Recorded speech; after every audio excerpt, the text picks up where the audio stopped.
Welcome to Beer Stories for Private Equity. Join us for our weekly happy hour, tapping into 27 years of PE experience, one pint at a time. This podcast is powered by MonogramGroup. Find us at MonogramGroup.com. This episode is sponsored by Private Equity Professional, PE's news leader since 2007. Stay connected to the latest news, insights, and trends in private equity at peprofessional.com. Welcome to Beer Stories for Private Equity, Episode 23. Today we're joined by Johnny Hilbrant Partridge, the actor behind the wildly popular Instagram profile, PE Guy. Among their beer stories, Scott and Johnny discuss the how and the why behind the creation of this character and its explosion in followers. We know you'll enjoy our convo. We're receiving great responses to our podcast and have several guests scheduled for upcoming episodes. If you'd like to be considered as a guest in our lineup, please email us at podcast@monogramgroup.com. And for Monogram Group, here's your host, Scott Markman. Please fasten your seatbelts. Welcome to our latest episode of Beer Stories for Private Equity. This is an absolute treat. And I must admit, I'm slightly intimidated on this one. I want to welcome to the podcast Johnny Hilbrant Partridge. Is that correct? Yes, yeah. We learned about Johnny about a month ago, the way a whole lot of private equity learned, which was the series of Instagram posts that with this character that he's been developing. Intern at our agency, Natalie Garrieva, has been doing a tremendous job, stumbled upon this and said, Scott, you have to look at this. So I looked at one, which was the Chicago one, and I split a gut. And I said, you have to get this guy on the podcast. So in all sincerity, it's really an honor and kind of a lot of fun. And we're going to lean into the fun side of all of this today. So Johnny, welcome. I'm looking forward to it. Thanks for having me. As we always do, start a little bit of background. I've learned that you're a Chicago guy like I am. You were raised the North Shore and you went to New Trier, one of the big public schools. So what's it like being a Trevian? It's so funny. I didn't really think much about it until I left that world. And like the North Shore of Chicago is a special place. And like everywhere, it has its pros and cons. It's a bubble. I was an athlete too, so we were pretty good at most sports. I was a swimmer and a water polo player. We either were runner-up or won state in swimming. So it felt like an elite place, a really great public school for people who are listening and don't know what it is. So looking back on it now, I'm like, wow, I was lucky to grow up there and to be a Trevian. Right. I'm going to tell you how old I am, Johnny. I went to WashU in St. Louis back in the day, graduated 81, and I had a lot of friends from up there. And they were either east or west. And yes. it was like this. I'm from Baltimore. What do I know about New Trier? And I learned all about that rivalry. So you swam for New Trier? Yeah. So we just hired a few months ago a new account executive. His name is Shannon Carney. And Shannon went to Loyola Academy and swam for them and then went to NC State and so was captain of the team for a couple of years. So cool. I'm sort of immersing myself in this world of like highly competitive swimming, and a bunch of her teammates are Olympians for other countries and all that stuff. That's awesome. Swimming is crazy. I didn't swim in college. I decided to drink as much beer as I possibly could instead. A wise choice, I might add. And speaking of Beer Stories for Private Equity, we always drink beer, and today's is Samuel Adams Summer Ale, something wheat, something, because the label's a little dinged up. And you have brought?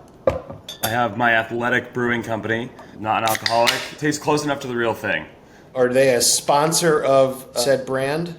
They're not a sponsor, but that's a very, very good point. I'm here to help you, man. I'm here to help you. Cheers. Cheers. It's now 1:09 in Chicago. We're drinking beer in the middle of the day. Why? Because we can. So you mentioned college. I saw you went to University of Denver, otherwise known as DU. My wife went to DU. So outside of having direct access to the world's greatest skiing, what can you tell listeners about being a proud pioneer? DU doesn't have a football team, but they're really good at hockey. So that's what we did, kind of, was we would go to hockey games. They are one of the only schools, I think, that can sell beer at the hockey games because it's the Coors Center. So you see Coors everywhere. They're on a quarter system and it's kind of funky. So we never had class on Fridays. We would ski on Fridays and not deal with Saturday skiing, lift lines and stuff. So we were very lucky to be there too. So what was your favorite ski place? Honestly, probably Keystone. Just Yes! because it was, yeah. Number one thing about Keystone is they have these parking lots where you can park for free, walk about 2 minutes, and you're at the lift line. The logistics at the bottom of a brick and copper are just 5 times as hard. I will tell you that there are 2 microbreweries in Frisco. One's called Highside, a block and a half from our place, and one is huge called Outer Range, which is right by I-70. And we are monstrous fans of those places. So if I'm going to drink beer in that area, I'm going to those 2 places. Yeah, you're not going to get it at the restaurant. The other is Breck Distillery. You ever been there? No. No, I know. I jokingly refer to it as my crack house in the mountains. The last question actually about your background is related to what we're going to talk about. Growing up, were there characters or comedians that you loved, admired, and a little bit wanted to emulate? Yes. The very first person that comes to mind is Jim Carrey. In Liar Liar, there's like a physical, like that first layer of comedy, and then there's like the deeper level of like, can I swear? I can swear. Yeah. As much and more as you want. There's the bullshit corporate, he's a lawyer, the bullshitting he does in life, like the message of that. Jim Carrey was a 30-whatever-year-old. He's making his living off of like being this like outrageous character. People get really too serious when they get older, and I always rejected that, even when I was like 13. I was like, I'm going to have the brain of a 12-year-old as long as I can possibly maintain that, I'm 65 and I strive for the same thing. My credo is when I'm 70, I want to grow up and be Tina Turner. There's a certain video of her doing Proud Mary at some massive concert in the Netherlands in 2010.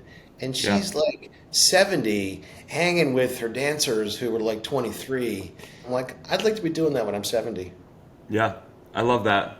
Another thing I learned about your background, you quote previously led customer experience and operations teams in DTC and wellness and still consult with startups looking to scale their CX programs and back-end infrastructure.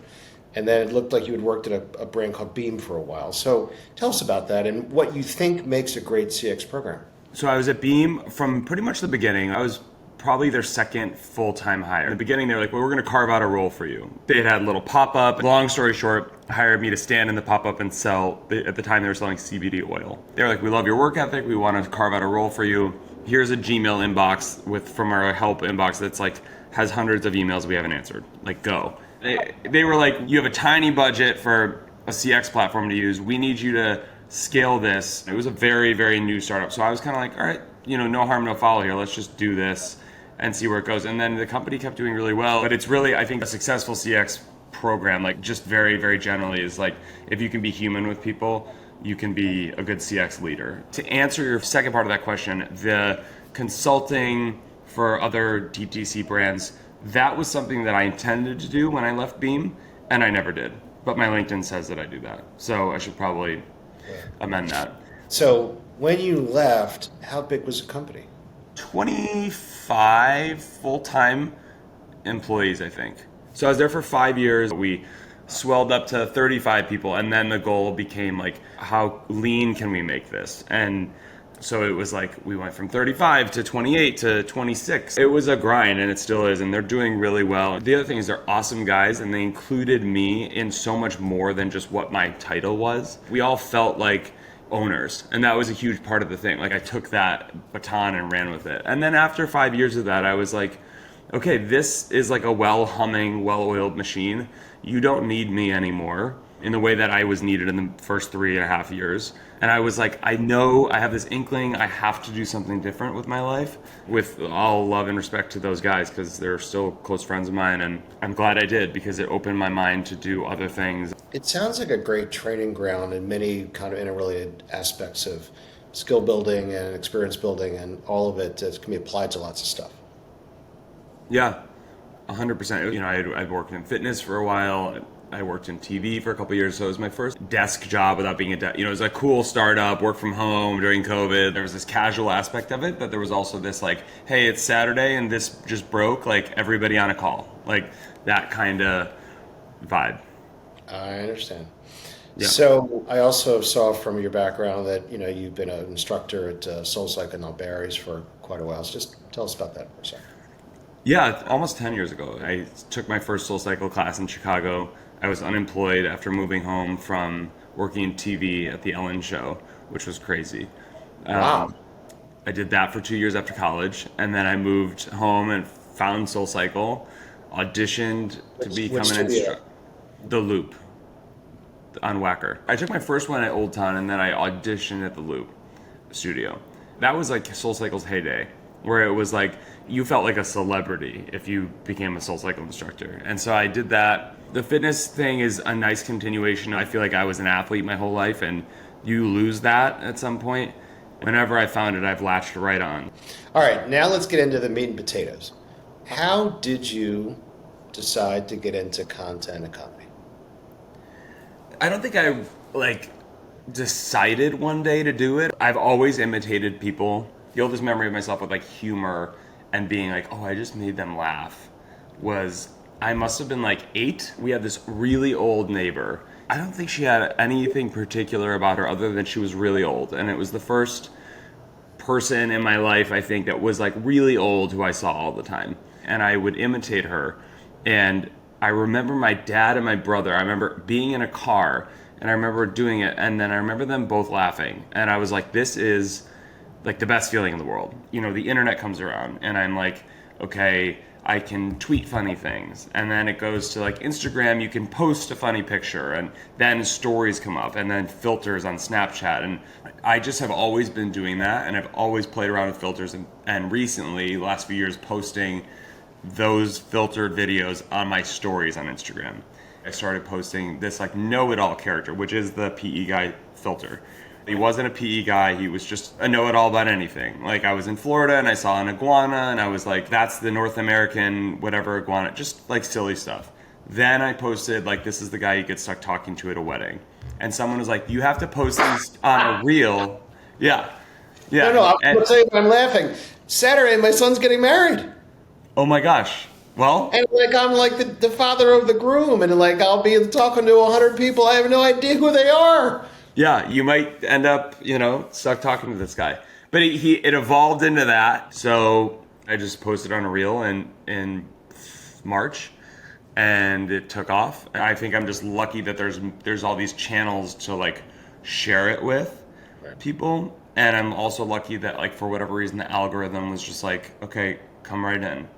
Here you go. So I'm going to paraphrase. You maybe knew some folks in private equity, but you a little bit backed into this because you sort of had a character in mind, and then it started to dovetail with the bros in private equity. Yeah, 100%. So do you have some buddies who are in private equity? Definitely some people in my life, but not really close friends. I just feel like every time I'm in a group of people, someone's like, oh, I'm in private equity. And it's kind of this smug, this comment of yeah, I'm in private equity, so... And right. That's it. And then that's, yeah. I've been around private equity folks for 30 years. In the last 6-7 years, we made a business decision to hone in on this market. And so I spend in business 95% of my time in the world of private equity, both the firms and companies they own. And we have great relations. I love the work. But when I saw that Chicago thing you did, I literally in 5 seconds started to split a gut because the honest to God truth, Johnny, is you fucking nailed it. The more I listen, I'm like, this guy just gets this world. And I'm a little blown away that it's not really where you come from. Yeah, I think it's also kind of he happens to be a private equity guy, but he could be anybody. He could be a big law guy. I think that what's more important is the commentary on the way that this person talks about himself or herself. And I've been surrounded by that my whole life. So, I grew up in Winnetka. It's a great town.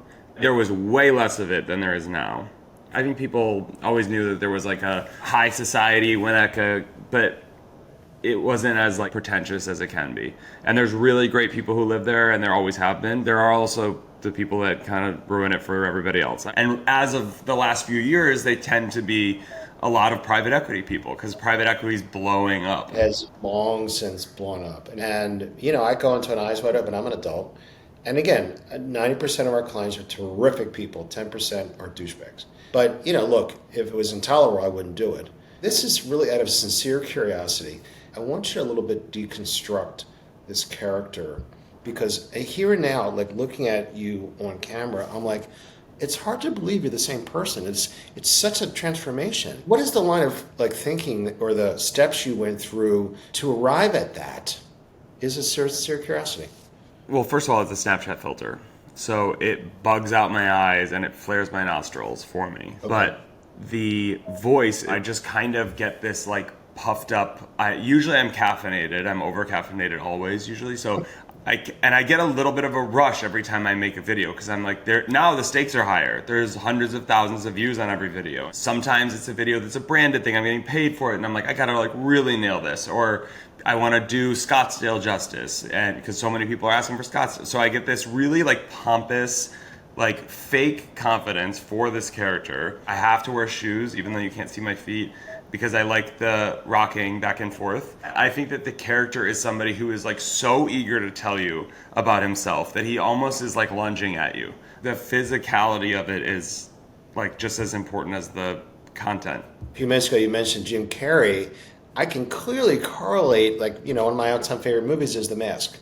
It's Jim Carrey is most Jim Carrey, right? And then through CG and makeup, they pushed it 10 times further. But that transformation in the physical nature of the face and the body and what he said and all that stuff, there's a correlation there. I get it. It was really fun for me to like slip into this character. Like, I'm not walking down the street and people are like, that's the PE guy. Like, sometimes people are like, are you the guy who does the things? I'm telling you, you can walk up to me at any bar and I seriously would have no idea. Yeah. Which is, again, kind of amazing. I'm the technological, you know, kind of older guy idiot. I didn't know that you could use Instagram filters to impart that on a recording. And then the voice, there's no voice filter. Like that voice is all me. I mean, the physical attributes that you're saying it is the eyes are a little bugged, your nostrils are a little flared, and the upper lip is it's almost like a chipmunk, or it's very weird, like funny weird. Yeah, he's really excited. His eyes are wide open. Like he doesn't even give you a second to respond.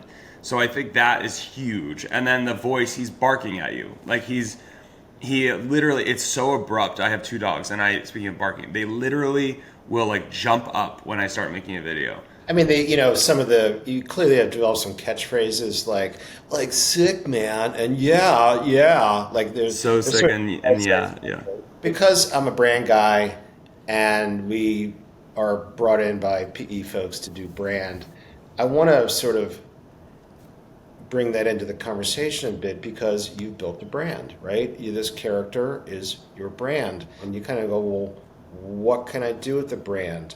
How can I use it to create new opportunities? How could I maybe expand the brand? Because one of the benefits of a strong brand is what else can I sell you? And so Where do you sort of see that going? Right now, I've talked with a couple of other content creators who are, way more followers than I have, and comedians, and a lot of the advice is like, keep riding this character out. Don't make such a crazy effort to add in 3 different characters next month. Slowly introduce new concepts, new things, new people to it, and build the storyline. And then I had a call with an agency recently. The agent I was talking to was like, you have to consider like what's next. Are you gonna write something? Is this like a movie that you want to write about this character? He's like, obviously there's limitations with like the face filter, but like it can be bigger than this face filter.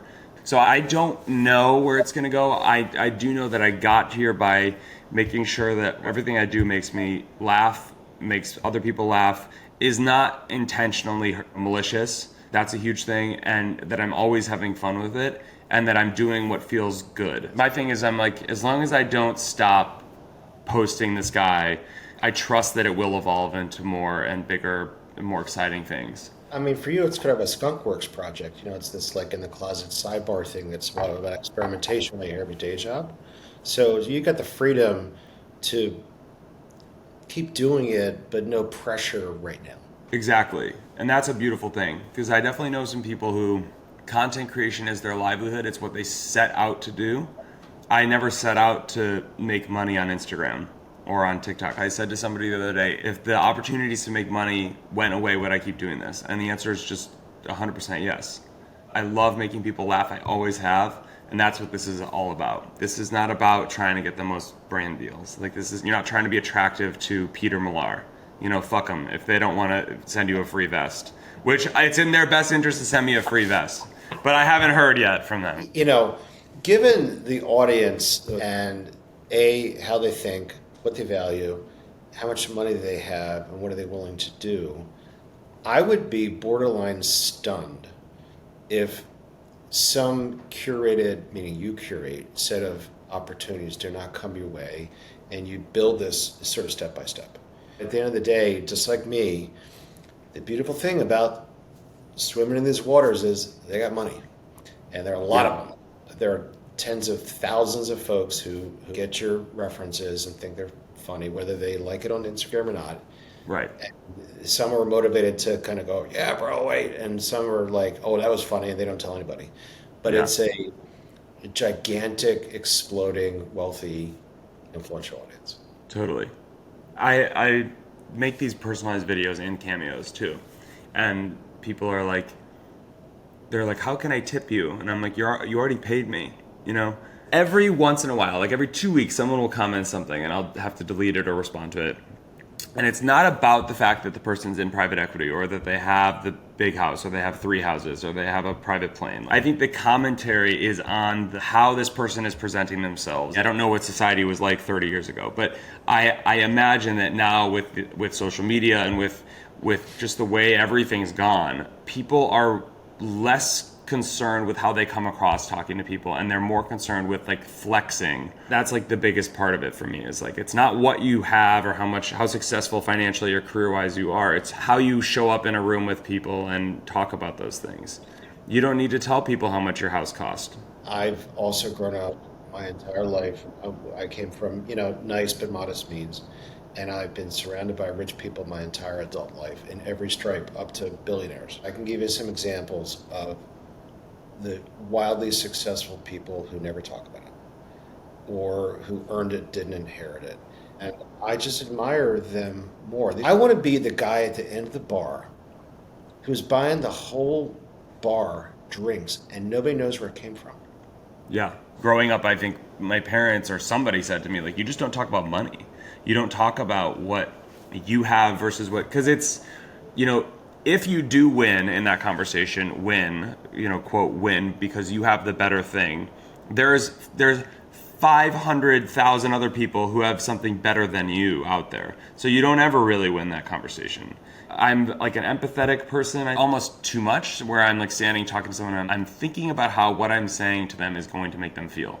And so sometimes I'm like not fully present because I'm like, I know all this person's background. I know I shouldn't talk about this. I shouldn't and I'd rather be that way than boasting about whatever possession I have. Like I said, I've not been in a position where I'm making millions of dollars working in private equity. So who knows how I would be. I'm not there yet either, and I got you by 2x age. But I'm enjoying the journey. By the way, we'll end with this. There is a reason that the podcast series is called Beer Stories for Private Equity. You know why? It's a really simple thought. I believe that he or she who dies with the most beer stories wins. I like that. Yeah. That's perfect. I have a lifetime of beer stories. They're just in my head. And if we were at a bar at a party and we're talking about blah, blah, blah, blah, blah, I'm pulling out 2 beer stories because I got a shit ton in my head. I've done a lot of crazy, cool things in my life. I spent a year of my life traveling by myself in Australia, New Zealand. Started a business one day at my coffee table near O'Hare. And here I am 36 years later, blah, blah, blah. So I can tell interesting stories from life experience and make it relevant to who I'm talking to. Not to brag, but to correlate, right? Or to enhance a conversation. I love that. Okay, so we do a ton of video at the agency. And I've worked with a brilliant crew for 7 years, and I learned at the 2-minute mark, you lose people. Interesting. Well, I went to a friend's wedding in Ireland, and August, and I have to speak at the welcome party or rehearsal dinner. So I will keep that in mind. I took it so seriously that last weekend I started rehearsing, and people thought I was crazy. And I'm reading off of my phone. I timed it, and I'm like, 2:01, and I'm getting nervous. And so I went back and I picked out a word here and there to lean into how you would better say it while reducing the word count, and I knocked 15 seconds. Interesting. I'm so psyched to deliver that speech. I can't wait. Yeah, you should be. That'll be fun. Johnny, thank you so much for joining us today. This was such a pleasure. On behalf of all of us at Monogram Group and Beer Stories, appreciate your time and look forward to continuing our conversation. Thank you for having me.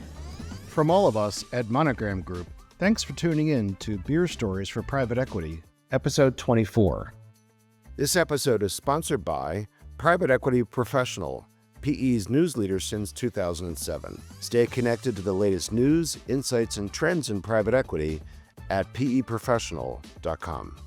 Don't forget to hit the subscribe button and you'll be notified as we release new episodes. Please check out the show notes in the description from today's episode. Our email is podcast@monogramgroup.com. Feel free to email us with any comments or questions, and we'll try to answer them in our next episode.